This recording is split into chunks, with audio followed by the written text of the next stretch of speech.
여러분 안녕하세요. 명철철학입니다. 오늘은 제6장 창백한 범죄자에 대해서 할 텐데요. 먼저 지난 시간에 그 마무리를 좀 못한 게 있어가지고 그걸 보충을 좀 하겠습니다. 5장 환희와 열정에 대해서 그 마지막 부분에 조금 봅시다. 마지막 부분에 형제여 전쟁과 전투는 악한 것인가 그러나 이러한 악은 필연이며 그대의 여러 덕 사이에서 일어나는 질투와 불신과 비방은 피할 수 없는 것이다. 여러 덕들이 충돌하고 모순을 일으키고 갈등은 피할 수 없고 불신과 비방 이런 것이 일어난다고 했죠. 그러면 우리는 이 왜 덕과 도덕이 이렇게 전쟁이라는 표현도 합니다. 전쟁과 전투는 도덕들이 왜 전쟁을 하고 전투를 하는가 하는 문제를 한번 살펴볼 필요가 있죠. 그것은 아마도 인간 그 구조, 인간 존재의 어떤 자체의 어떤 그 원인이 있다고 하겠습니다. 인간이라는 존재가 그런 갈등이 없이는 존재할 수가 없죠. 역사적으로나 이런 사회적으로 봐도 갈등이 없다는 것은 그것은 상상이 어렵습니다. 다만 그 이제 갈등을 어떻게 해소하느냐 하는 그런 문제가 남는 거죠. 과거 뭐 독재 시대나 이런 억압이 심할 때는 갈등이 표출이 되지 않았지만 민주화 이후에 여러 사회적 갈등이 양상이 두드러지게 드러나는 것만 봐도 인간에게는 어떤 그런 갈등과 이런 경쟁 이거는 피할 수 없다고 봅니다. 그러나 그렇다고 해서 이 인간이 성악설 뭐 본성이 악하다 이렇게 보면 안 되겠죠. 그런 인간은 그런 어떤 갈등을 통해서 더 선할 수도 있고 성장할 수 있고 진보할 수 있다는 그런 믿음이 있는 것입니다. 그 역사적으로 이런 투쟁과 경쟁 속에서 역사가 진보한 측면이 분명히 있기 때문에 갈등을 무조건 악이다 뭐 이렇게 단정하는 것은 옳지 않다고 봅니다. 그러니까 도덕이라고 하는 것이 그 도덕의 전제가 인간이고 인간에 관한 어떤 삶의 원리가 곧 도덕이기 때문에 인간이 갈등하는 한 도덕 또는 덕들 사이에서 그 갈등과 충돌 이런 모순은 피할 수 없다는 것입니다. 보라 그대의 덕들은 제각각 최고의 자리를 탐하고 있지 않은가. 인간도 마찬가지고 인간도 누구나 최고가 되려고 하죠. 최고를 탐한다. 덕도 마찬가지입니다. 인간의 덕이기 때문에 그대의 덕들은 제각각 그대의 정신 전체를 요구한다.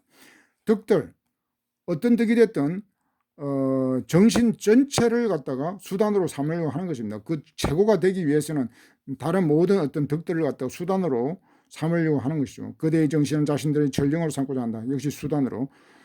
덕은 분노와 정오와 사랑에 있어서도 분노와 정오 이런 것도 하나의 덕이 됩니다. 사랑 다 덕이죠. 그대의 어떤 힘 전체를 요구한다. 힘 전체를 요구한다. 어떤 덕이라도 다른 어떤 덕과 질투란 무서운 것이다. 어떤 덕들이 질투로 인해 파멸에 이르는 것이 아닌가. 파멸. 질투의 불꽃에 둘러싸여 쌓인 자는 마침내 방향을 돌려 정갈처럼 자기 자신을 독점으로 쏘게 된다. 형제 그대는 그 어떤 덕이 스스로를 비방하고 찔러 죽이는 것을 본 적이 없는가. 인간이란 극복되어야 할 무엇, 극복되어야 할 무엇. 그러므로 그대는 그대의 덕들을 사랑해야 한다. 왜냐하면 그대는 덕들로 말미암아 파멸에 이를 것이기 때문이다. 덕들이 질투로 인해 파멸에 이르게 하는 것이 아닌가. 질투의 불꽃을 둘러싸인 자는 마침내 방향을 돌려 정갈. 이게 참 인간이 이런 외부로 그런 어떤 분노라든가 정오가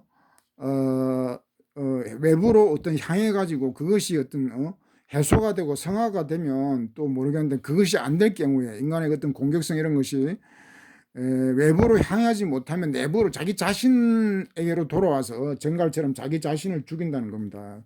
그래서 인간의 자살이라고 하는 것은 어떤 공격 본능 이런 것 또는 자기 어떤 스트레스를 밖으로 표출하지 못하고 자기 자신에게로 향하는 거죠. 자멸하는 것은 다 이런 문제가 있는 것입니다. 인간은 극복되어야 한다. 덕들을 사랑해야 한다. 그대는 덕들로 말미암아 파멸해야 될 것이다. 니체는 이 파멸, 몰락 이런 거를 1장부터 계속 이야기하는데 이 파멸은 뭐 완전한 파멸을 말하는 게 아니고요. 창조나 재탄생을 위한 그런 어떤 그런 파멸 또는 자기 어떤 부정 뭐 그런 것입니다. 자기 비판, 자기를 혹독하게 비판해서 창조적으로 다시 새로운 삶을 살자 뭐 그런 뜻이죠. 파멸이라는 좀 자극적인 용어이긴 합니다만은 어떤 몰락에 가까운 어떤 자기 부정이 있어야 된다는 겁니다. 그런 6장으로 넘어가겠습니다.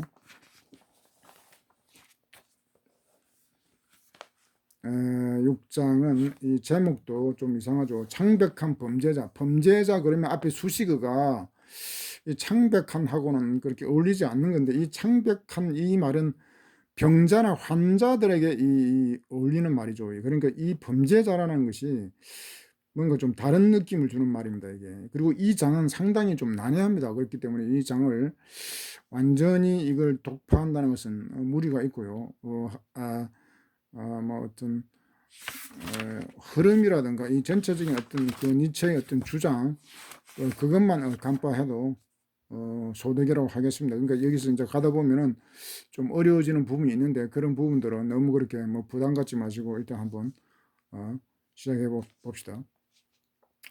재판관들이요, 제사를 지내는 자들이요, 재관이죠. 그대들은 제물로 바쳐진 짐승이 요 장의 주제는 이런 뭐 재판관이 나오고 재수가 나오고 이러는데 뭐 도덕, 뭐 죄와 벌 뭐 그런 내용들입니다. 이 앞에 재판관 판사가 나오니까 벌써 이제 죄와 벌 얘기, 벌에 처벌에 관한 게 나오고요. 뒤에는 이제 도덕에 관한 것들, 뭐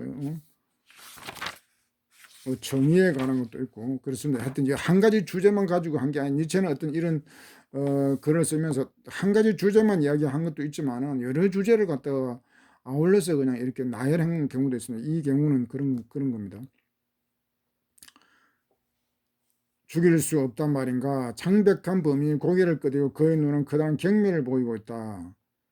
짐승을 제물로 이렇게 할 때, 제물로 이렇게 희생시킬 때 그 고개를 끄덕인다. 고개를 숙이면 이제 그걸 죽여서 제물로 삼죠. 근데 인간도, 창백한 인간이 고개를 숙이고 있으니까 이제 뭐 벌을 하겠다, 이제 그런 내용이죠. 그러니까 그의 눈은 근데 그 범죄, 이 창백한 범인은 눈은 커다란 경멸을 보이고 있다. 나의 자아는 극복되어야 할 그 무엇이다. 나의 자아는 인간에 대한 커다란 경멸이다. 라고 그의 눈은 말하고 있다. 그가 이렇게 자기 자신을 재판한 것은 그 최고의 순간이었다. 그러니 이 순간자를 다시 비열한 상태로, 이 지금 재판을 받고 있는 범죄자가 자기 주제를 아는 거예요, 이게.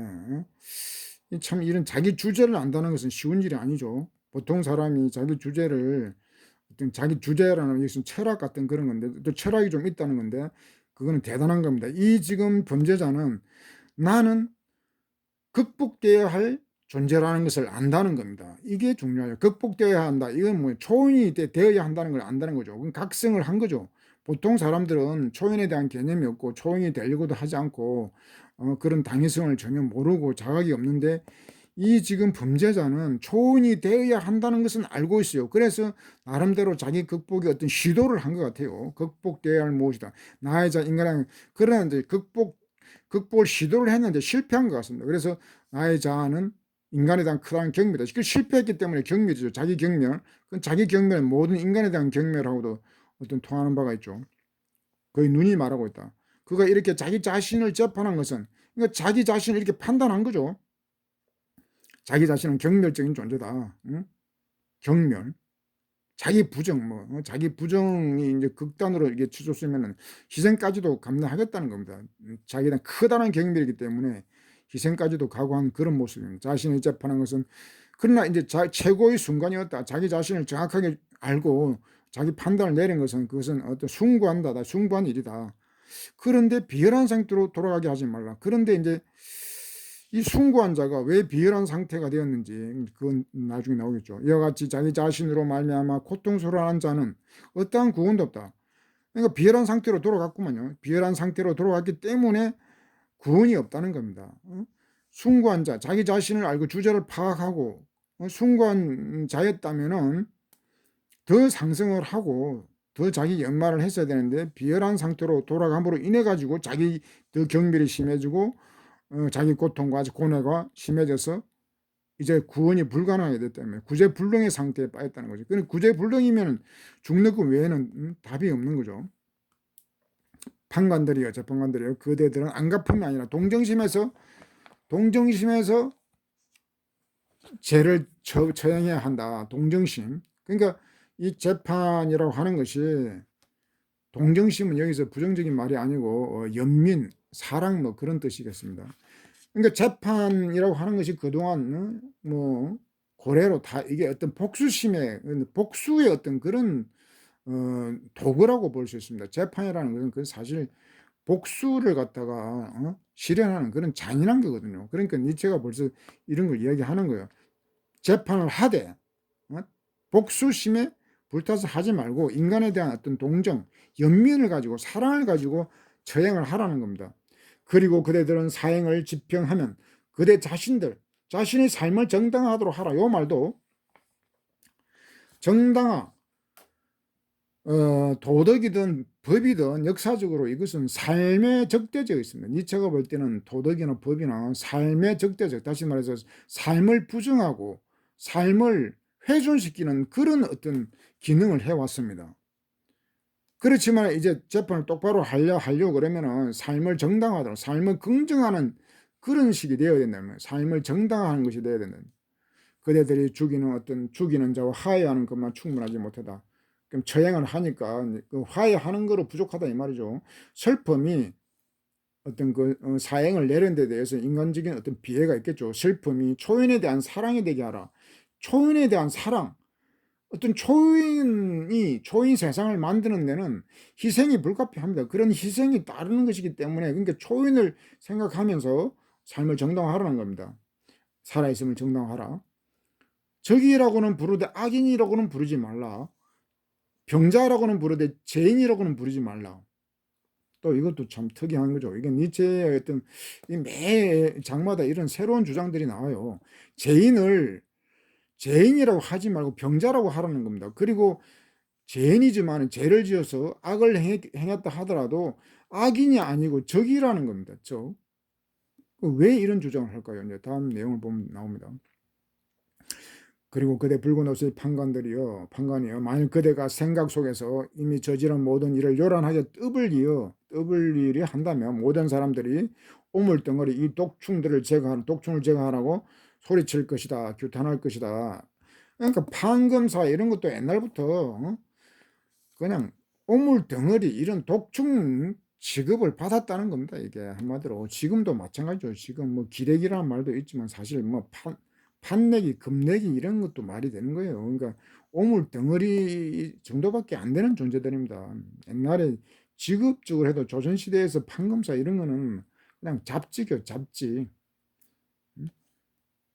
민중으로부터 이게 좋은 평가를 받을 수가 없죠. 판검사들이 자기 욕심, 어떤 살인 사욕, 그리고 뭐 복수욕에 불타서 하는 그런 재판을 공정한 재판이 사실 없었단 말이죠. 생각 속에서 이미 저지른 모든 일을 그러니까 이제 니체가 지금 이런 판사를 비판하는 이유는 판사도 한마디로 범죄자나 별 다름이 없다는 그런 겁니다. 지금 같이 범죄자하고 이렇게 지금 같은 이야기를 하면서 이렇게 아주 모욕적인 언사를 하잖아요. 오물덩어리. 판사라고 별로 다를 게 없는 거죠. 재수하고. 그러나 생각과 행위 그리고 행위의 표상은 별개의 것이다. 그것들 사이에는 인가의 수레바퀴가 돌지 않는다. 이런 말도 인가의 수레바퀴. 사람들은 생각과 행동 이런 것들이 다 인과관계를 가지고 있는 거로 알죠. 어떤 행동을 하면 어떤 생각을 했고 어떤 의지가 발동했다. 당연히 인과관계가 있는 거로 아는데 니체는 지금 그 인과관계가 없다는 겁니다. 이것도 좀 특별한 겁니다. 이게 왜 그런지 계속 나옵니다. 어떤 표상이 창백한 인간을 창백하게 만들었다. 창백한 인간은 병자를 얘기합니다. 병자. 창백한 범죄자도 아까 여기서 병자라고, 죄인을 병자라고 부르고 했죠. 창백한 인간은 왜 창백해졌느냐? 어떤 표상으로 인해서 그렇다는 거예요. 어떤 표상이라는 것은 좀 어려운 말이긴 한데 뭐 재현 이미지 그런 겁니다. 그러니까 관념, 행위가 있고 표상, 관념. 그러니까 어떤 관념, 니체식으로 하면 해석이라고 하는 것도 되는데 어떤 실제가 아니라 해석, 관념에 의해서 순전히 관념에 의해서 창백한 인간이 되었다 이런 얘기죠. 어떤 사실이 아니고 행동 이전의 관념, 그리고 그가 행했을 때 그런 자신의 행위를 감당할 만한 자가 되었다. 그러나 행위를 하고 난 후에는 그 행위의 표상을 갚는, 그러니까 행동 정도는 자기 자신의 행동이라든가 이런 것은 누구나 감당할 수가 있는데, 그것이 이제 표상화되면, 다시 말해서 관념으로 굳어지고 이미지로 재현되고 이래 되면 이 문제가 복잡해진다는 거죠. 관념화된다고 그러면. 그러니까 자꾸 그것을 재현하는 거예요. 마음속으로. 재현, 요 표상이라는 말은 영어로 재현이라는 말과 같은 representation인가 그런가, 그게 그 말이거든요. 그러니까 표상, 재현 이런 의미가 다 같은 말입니다. 그는 이제 자신을 언제나 어떤 행위의 행위자로, 행위의 표상, 행위의 행위자로 보게 되는데, 행위의 행위자, 이것도 말이 좀 어렵죠. 행위의 행위자. 행위라는 것은 사람의 행위니까 사람의 행위인데, 그러니까 이거 지금 순수가 바뀌어야 되는데, 지금 행위자의 행위 이렇게 돼야 말이 맞는데, 행위의 행위자, 이 지금 말이 좀 어려워졌죠. 나는 이것을 망상으로 본다. 예외가 본질, 뒤에 이제 설명이 나오죠. 예외가 본질로 졌네. 그러니까 뭐 그렇다, 나는 생각한다, 그로 나는 존재한다. 나는 존재가 있고 생각을 하는 거잖아요. 다 내가 존재하고 나는 행동을 하는 거죠. 이 주체란 그 데카르트 이런 것을 주체 철학이라고 그럽니다. 주체. 나라는 항상 주체가 전제가 돼야 행동하고 생각하는 거예요. 행동도 여기서도 마찬가지인데, 근데 지금 니체는 데카르트를 비판하는 거예요. 행위가, 나라는 주체가 먼저 있는 게 아니고 행위가 있다는 겁니다. 행위가 먼저 있고 그 다음에 주체가 따른다는, 행위자가 따른다는 겁니다. 그러니까 예외가 본질, 본말이 전도되는 거죠. 그러니까 철학사에서 데카르트의 그 주체 철학이 니체에 오면서 이제 완전히 무너지는 거예요. 역전되는 거예요. 예외가 본질이 된다 이 말이죠. 그러니까 예외라는 것은 이 행동이 예외가 되는 거고, 행위자, 이 주체가 본질이었는데 이것이 뒤바뀐다는 겁니다. 이것을 이 망상이라는 말은 광기라는 말, 망상이라는 건 주로 부정적인데, 광기라는 말은 니체는 긍정적으로도 많이 사용해요. 광기. 불광불급 그런 말도 있듯이 미쳐야만이 성취할 수 있다, 미친다, 뭐 그런 말로, 하여튼 광기라는 긍정적으로, 이 망상이라는 말은 광기란 말과 독일어로 똑같은 말입니다. 광기라고 여기서 하는 게 더 나와요. 광기라고 부른다. 그러니까 이렇게 지금 데카르트의 그 철학을 전복했다고 해서 사람들은 이것을 광기라고 부른다는 겁니다. 광기라고. 한 가닥의 줄이 암탉을 꼼짝 못하게 묶어 놓는 경우를 생각해보라. 이와 마찬가지로 행위자를 묶었던 줄이 자신의 가련한 이성을 속박하고 말았던 것이다. 나는 이것을 행위 이후의 망상, 행위 이후의 광기, 계속 광기 이야기가 나와요. 인간의 광기. 그러니까 여기서 지금 광기 망상이라고 하는 것은 세속의 인간들이 어떤 봤을 때의 망상이고, 사실은 이게 진리입니다. 진리. 행위가 먼저고 행위자가 나중에 오고, 이런 것이 어떤 니체에게는 진리로 통하는 거죠. 그리고 지금 암탉 같은 것도, 지금 암탉이 꼼짝 못하는 것은 어떤 어릴 때부터 그렇게 가느다란 그런 줄 하나 가지고 순치가 되어버려 그런 거죠. 되어버리듯이 인간도 마찬가지라는 거죠. 인간도 어떤 행위자가 묶었던 줄이 자신이 가련한 이성, 인간도 어떤 행위자라는 어떤 그런 어떤 세뇌에 의해서 이성까지도 이제 이성까지도 꼼짝 못하게 되었다는 겁니다. 그러니까 이성이라는 것이 이렇게 별 볼 일이 없다는 겁니다. 이성이라는 것이 가련한 이성이라고 그랬잖아요. 아주 가련하다, 이 말은 아주 별 볼 하찮다, 그런 의미입니다. 이 하찮은 이성이 되어버렸다는 겁니다. 줄에 의해서. 동물이 순치될 때 인간의 행동도 이렇게 순치되고, 행동이 순치되면서 정신 상태도 아주 그냥 꼼짝 못하게 됐단 말이에요. 속박됐다. 행위 이후의 망상이라고 이제 이렇게 부른다는 겁니다. 망상.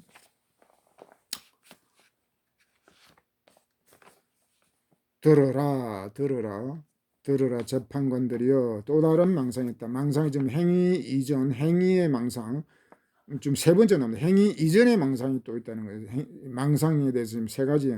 이 망상을 이야기하는 거는 이 사람들이 지금 망상에 사로잡혀 있다는 겁니다.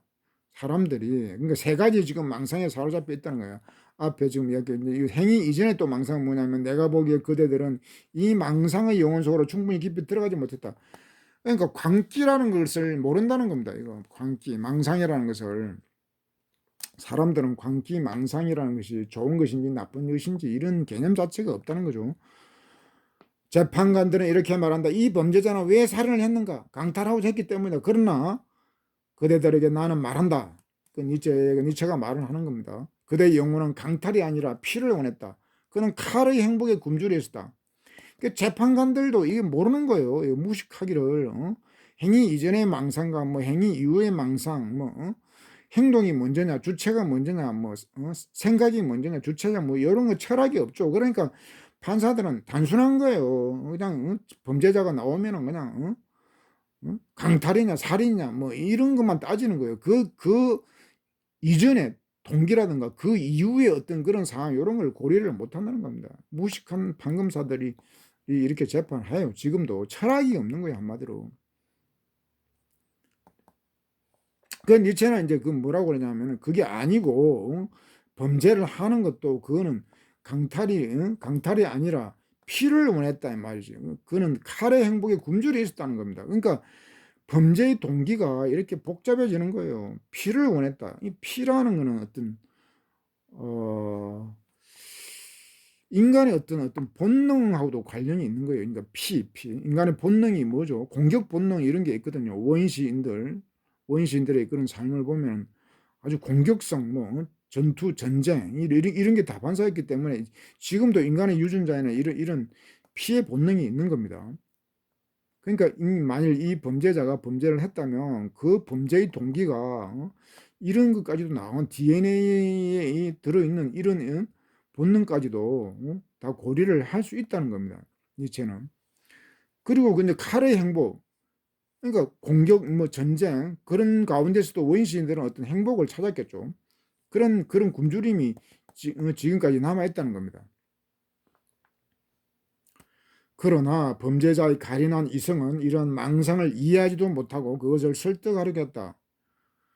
범죄자든 재판관이든 이런 동기라든가 행위 이전의 어떤 그런 광기 이런 것을 알 리가 없죠. 그래서 지금 가련한 범죄자는 어떻게 설득을 어떻게 이야기하냐면은 피해 이런 것을 알 수가 없죠. 그러니까 피라니 너는 적어도 강탈하고 하지 않겠느냐, 복수라도 하지 않겠느냐. 그러니까 범죄자도 자기의 범죄 동기를 모르는 거예요. 그래서 지금 이런 말은 자기를 변론해주는 그런 어떤 말이 될 수도 있는데 이걸 부정하고 나는 차라리 그냥 강탈했다, 복수했다 이렇게 말하는 거예요. 근데 이제 이게 그 이방인 그 소설에 보면은 그 이방인 꽈미가 저기 메르소란 주인공이 살인을 저지르는데도 불구하고 그 사람이 그 살인 동기가 정말 부조리하다고 할 정도로 살인 동기가 없어요. 그 이제 소설에는 태양이 너무 뜨거워서 살인을 했다 그러거든요. 그러니까 그 살인 동기도 이와 같은 맥락이 있는 겁니다. 인간의 그 어떤 오래된 원초적인 그 피해 본능이라는 게 있는 거예요. 그러니까 그 메르소 같은 경우에는 그렇게 이야기를 못하고 메르소도 그냥 태양에다가 탓을 돌리는 거죠. 그래서 그 소설의 끝까지 봐도 그 살인 동기라든가 그건 자세한 건 없어요. 그런 게 바로 어떤 삶의 부조리가 되는 거죠. 삶의 어떤 근원적인 부조리. 삶에는 근원적인 그 인간이 다 풀 수 없는 그런 모순이 내재하고 있는 겁니다. 복수라도 하자면 범죄자는 자신의 과련한 이성이 하는 말에 귀를 기울였고 이성의 말은 범죄자를 납득이처럼 그 가련한 이성이라는 말이 나오죠. 이성 앞에서도 이 가련한 이성 계속 이 가련한 이성이라는 말이 나오는데 사실 이성이라는 것은 가련한 거예요. 하찮은 거라는 얘기죠. 이성이라는 것은 우리는 이성 만능 시대 데카르트 이후 이성 만능 시대를 지금 우리는 살고 있지만은 이성이라는 것은 사실 그렇게 대단한 게 아닙니다. 보잘것없는 그런 것일 수 있어요.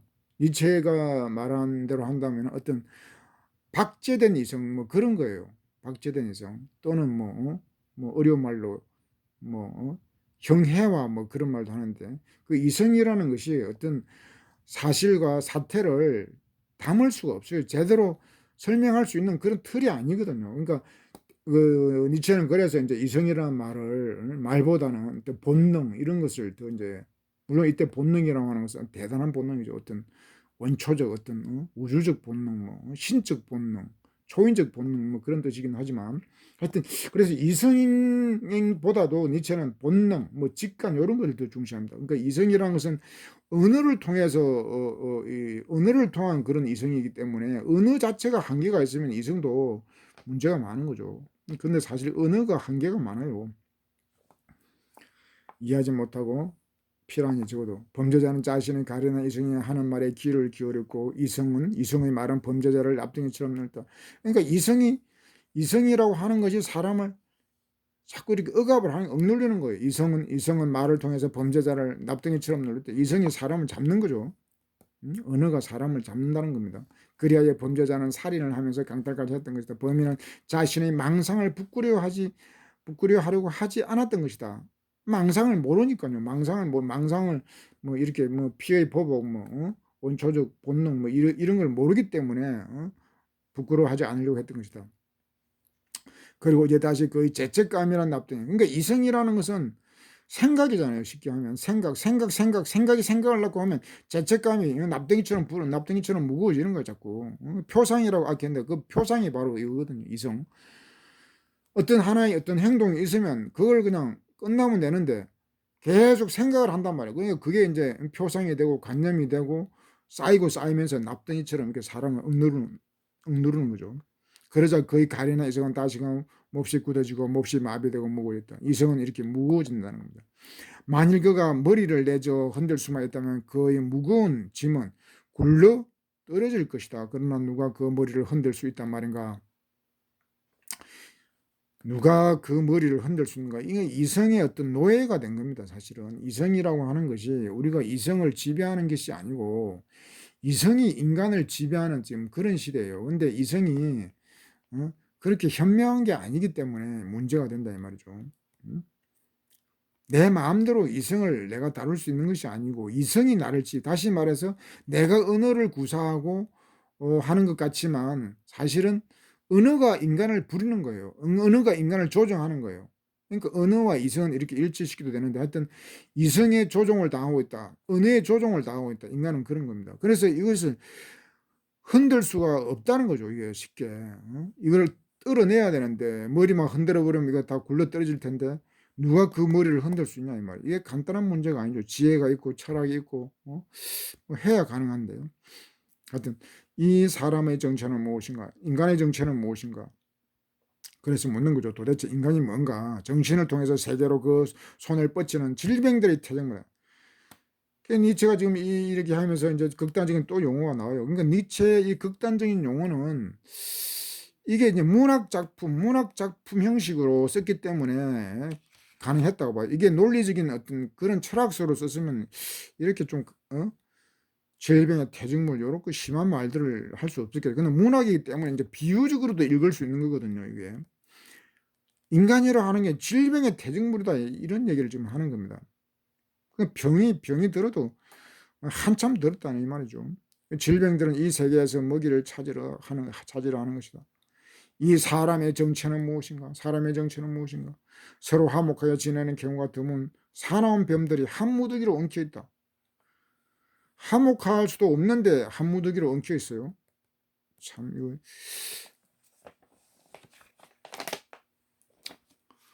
사나운 뱀들은 따로따로 떨어져 나가 이 세계에서 먹이를 찾는다.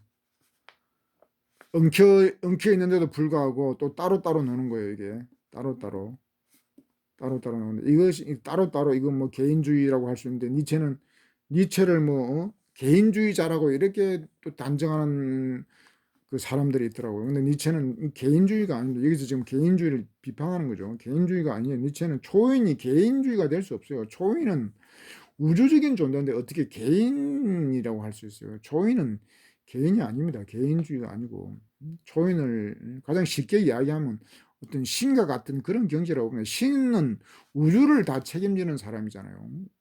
존재죠. 그러니까 개인 같은 게 아니죠. 차원이 다른 겁니다. 따로따로 떨어져 나가 있단 말이죠.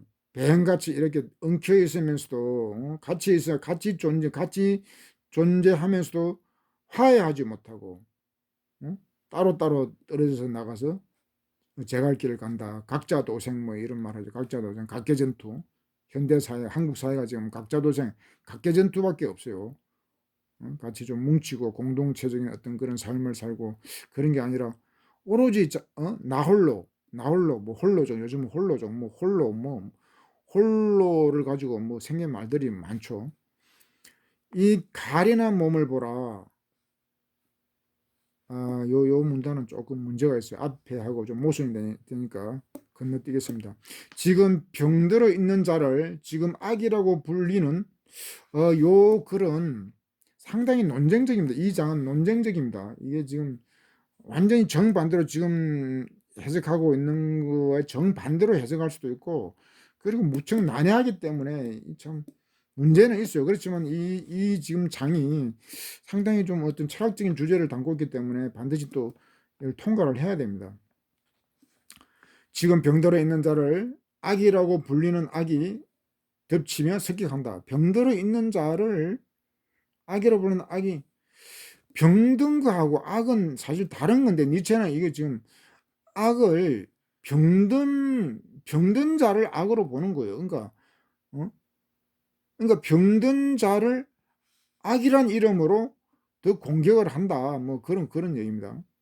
그는 자신이 받은 고통으로서 다른 사람에게 고통을 주려 간다. 그러나 이와 다른 시대가 있었고 다른 악과 다른 선이 있었다.